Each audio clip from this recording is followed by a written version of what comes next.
안녕하세요. 또 한 주간 잘 지내셨죠? 네.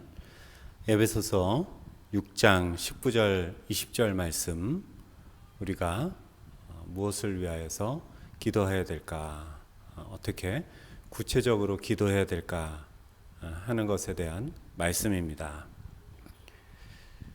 이 말씀을 나누기 전에 잠깐 기도하시겠습니다. 아버지 하나님, 감사합니다. 주님께서 이 시간 또 예배드리는 모든 심령 위에 어떤 상황 속에서도 주님께서 함께해 주시고 우리에게 말씀 들려주실 때 우리가 마음을 열고 주님의 말씀을 느낄 수 있게 하여 주시옵소서. 주님의 말씀대로 순종하며 나아갈 때 우리 안에서 새로운 치유와 회복과 또 새로운 용기를 얻어가는 이 시간 되도록 주님께서 성령으로 임재하여 주시옵소서. 감사드리며 예수님 이름으로 기도합니다. 아멘. 오늘 말씀 보도록 하겠습니다. 6장 19절 20절 말씀입니다. 우리 한번 찾아서 같이 읽도록 하겠습니다. 또 나를 위하여 구할 것은 내게 말씀을 주사 나로 입을 열어 복음의 비밀을 담대히 알리게 하옵소서 할 것이니, 이 일을 위하여 내가 쇠사슬에 매인 사신이 된 것은 나로 이 일에 당연히 할 말을 담대히 하게 하려 하심이라. 아멘. 우리가 계속해서 기도해야 됩니다. 왜 기도해야 됩니까? 하는 말씀을 나누고 있습니다. 우리의 힘으로 할 수 있지만 그것은 어디까지나 한계가 있는 것이고, 그리고 또 우리가 한다고 생각하였던 것들이 영안이 깨이고 깨닫고 보면 주님께서 인도하신 것이라는 것을 알 수가 있는 것입니다. 그리고 이 세상에서 사는 우리들이 기도함으로 인하여서 잠시나마 천국에서 하나님의 능력 안에서 살아볼 수가 있는 것이죠. 그럼 계속해서 우리가 구체적으로 무엇을 놓고 기도해야 될까 하는 것입니다. 예수님께서 마가복음 16장을 통하여서 여러 가지를 말씀하여 주고 계십니다. 마가복음 16장 16절 17절에 이렇게 말씀하고 있습니다. 믿고 세례를 받는 사람은 구원을 얻을 것이요 믿지 않는 사람은 정죄를 받으리라. 우리가 믿음으로 인하여서 구원을 받은 자들은 이제 또 믿는 자들에게는 이러한 표적이 따른다 하고 말씀합니다. 곧 그들이 내 이름으로 귀신을 쫓아내며 새 방언을 말하며 말씀하고 있습니다. 뱀을 집어올리면 무슨 독을 마실지라도 해를 당하지 아니하며 병든 사람에게 손을 얹은즉 나으리라 하고 말씀하시죠. 이것을 구체적으로 다 나누기에는 시간이 부족하기 때문에 오늘 이 중에서 특별히 그럼 사도 바울이 기도하는 것과 그 내용과 그리고 예수님께서 믿는 자에게 표적으로 주신다는 그 약속에 대해서 합치하는 그 두 가지에 대해서 나누려고 합니다. 첫 번째가 예수님께서 말씀하신 내 이름으로 귀신을 쫓아낸다 하는 말씀과, 그리고 또 새 방언을 말한다 하는 것이 어떻게 구체적으로 사도 바울이 6장에서 기도하였고, 그리고 그것이 어떻게 또 적용되느냐 하는 것입니다. 과거에는 모든 그 병이라든가 이런 것들이 다 귀신 들렸다고 이해하였습니다. 많은 이해가 없기 때문이죠. 그렇지만 그 귀신 들린 것도 따지고 보면 여러 가지 종류로 우리가 나눌 수 있는데, 그 중에 하나가 광범위하게 얘기해서 마음을 뺏기는 것도 귀신 들리는 것입니다. 무엇에 마치 홀렸다 하는 것이죠.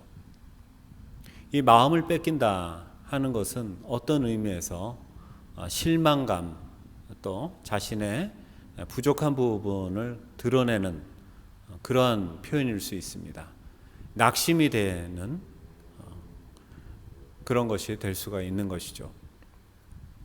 낙심이 될 때 얼마나 실망하게 됩니까? 특별히 요즘 같은 때에 낙심될 일들이 많이 있습니다. 어떤 의미에서 귀신을 쫓아낸다고 하는 것은 이런 낙심되는 나를 사로잡는 마음이 있을 때에 우리가 기도함을 통하여서 이 낙심된 마음을 쫓아낼 수가 있는 것입니다. 새로운 용기를 불러낼 수가 있는 것이죠. 그리고 주님께 간구함을 통하여서 우리의 그 마음속에 우리 심령에 새로운 기쁨이 차게 됩니다. 이 세상에 얼마나 낙심될 일이 많습니까? 저에게도 요즘 들어서 그러한 일들이 많은데 그 중에서 자녀에게 해당하는 일들은 특별히 더하죠. 얼마 전에 저희 아들한테 연락이 왔습니다. 영어로는 레이오프라고 하는데요. 한국말로 쉽게 말하면은 직장에서 해고됐다, 잘렸다 하는 그런 소식이 들려왔습니다. 겉으로는 아닌 척 하려고 하였지만 나의 마음, 속마음을 숨길 수가 없는 것이죠. 며칠 또 때로는 오랫동안 이러한 나를 사로잡는 정말 무엇에 홀린 것처럼 기쁜 일이 있어도 별로 그것을 즐겁게 받아들이지 못하는 그러한 시간들이 이러한 일들로 인하여서 시작이 됩니다. 반대로 성경의 말씀이 정말 능력이 있어서 영의 능력이 있어서 우리가 말씀을 볼 때 이 말씀이 우리의 마음을 사로잡는 것과 같은 것처럼 반대로 우리를 실망하게 하는 일들도 우리의 마음을 사로잡고 마음을 빼앗아 갑니다. 광범위하게 말해서 이것도 하나의 귀신 들린 것이다. 나의 마음을 빼앗긴 것이다. 하고 말할 수 있습니다. 사도 바울도 그랬던 것 같습니다. 오늘 말씀을 보면은 또 나를 위하여서 구할 것은 하고 중보 기도를 요청하고 있습니다.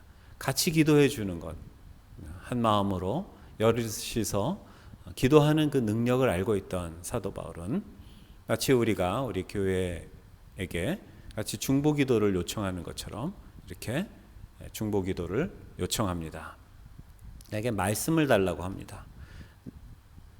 그런데 이 말씀을 우리가 자세히 생각해 보면 사도 바울에게 말씀이 없었겠습니까?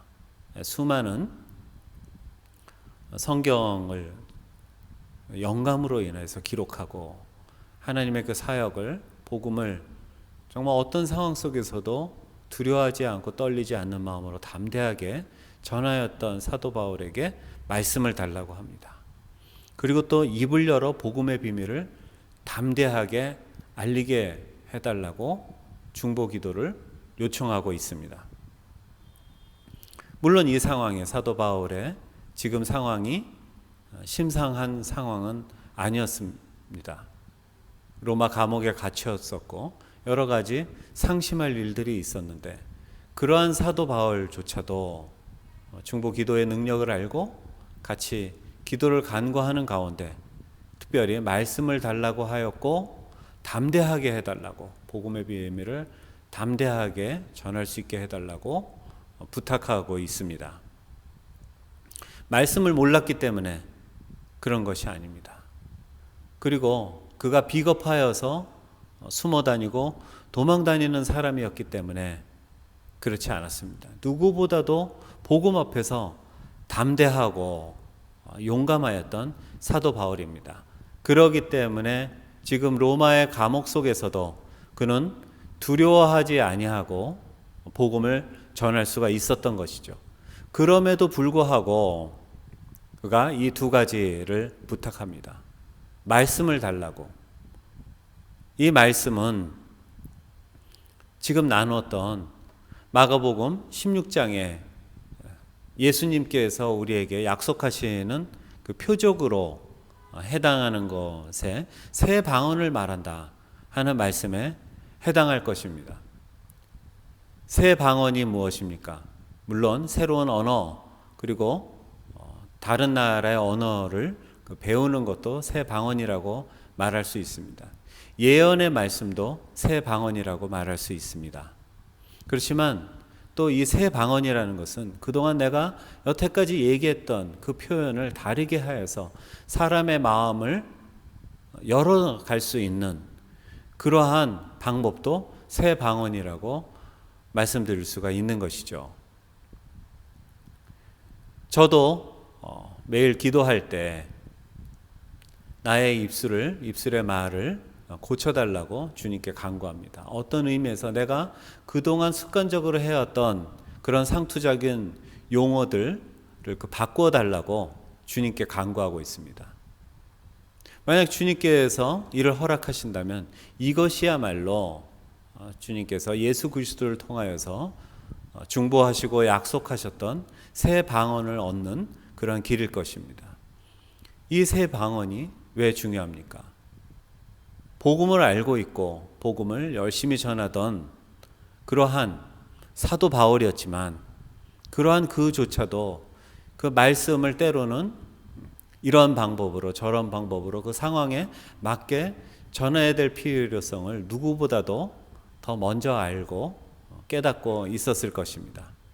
그래서 감옥 속에서 옥 속에서 그리고 앞으로 자기에게 당면한 로마의 권력층에 복음을 전할 때에 말이 막히지 않도록 이들의 남들보다 배웠다고 생각하고 남들보다 권력이 많다고 생각하는 이들에게 복음을 전할 수 있는 말씀을 열어갈 수 있는 그 방법들을 지혜를 달라고 그는 간구하고 있는 것이고 이것은 똑같이 예수님께서 마가복음을 통하여 믿는 자에게 따르는 표적을 말씀하실 때 사도 바울이 그 예수님의 말씀을 그대로 쫓아서 기도하였던 것을 우리가 보아 알 수가 있는 것입니다. 누구보다도 더 담대했던 사도 바울이 또한 비밀을 몰라서 그러는 것이 아니라 복음의 비밀을 담대히 알리게 하옵소서 하고 간구하는 것은 혹시 자기의 그 마음속에 조금이라도 낭망이 올까봐 조금이라도 상심이 와서 정말 전해야 될 그 복음을 낙심 때문에 전하지 못하는 일이 없도록 간구하고 있는 것입니다. 즉 그는 온전히 성령에 사로잡혀서 성령 안에서 복음을 담대히 구하기를 원하였던 것이고 이것을 여러 성도들과 같이 나누기를 원하였던 것입니다. 그렇습니다. 우리들의 삶 속에서도 마찬가지입니다. 지금 어려운 일이 있으십니까? 어떤 말로 상대방을 위로해야 될지 생각나지 않습니까? 또 내가 낙심하기 때문에 복음의 비밀을 가지고 소유하고 있으면서도 나의 직장의 상사 때문에 이 코로나의 이러한 그 문제 때문에 나의 그 주변의 문제 때문에 잠깐 내가 지금 막다투리고 있는 어려움 때문에 낙심하여서 복음의 비밀을 전하지 못하고 예수 그리스도의 능력을 전파하지 못하는 일이 없게 해달라고 사도 바울은 간구하고 있는 것입니다. 우리들의 삶에서도 오늘 또 혹시 무슨 사건이 나를 낙심하게 만들지는 모르지만 그 낙심으로 인하여서 복음의 생명으로 사는 기쁜 삶을 빼앗기지 아니하는 저와 여러분 되시기를 바랍니다. 이미 비밀을 알고 있고 말씀으로 인하여서 충만하지만 또 그 상황에 맞게 그리고 또 시기적절하게 우리에게 그 말하는 방법을 사람의 마음을 열어가는 사람의 마음을 위로할 수 있는 말씀을 달라고 기도하시는 저와 여러분 되시기를 바랍니다. 그러할 때 관계가 어려운 상사의 마음을 열 수가 있는 것이고 그리고 또 관계가 어렵고 회복되기 어려운 그 상황 속에서 이런 정금과 같은 말씀을 통해서 사람을 위로하고 복음을 전하는 그 능력으로 나아가는 우리가 되시길 바랍니다.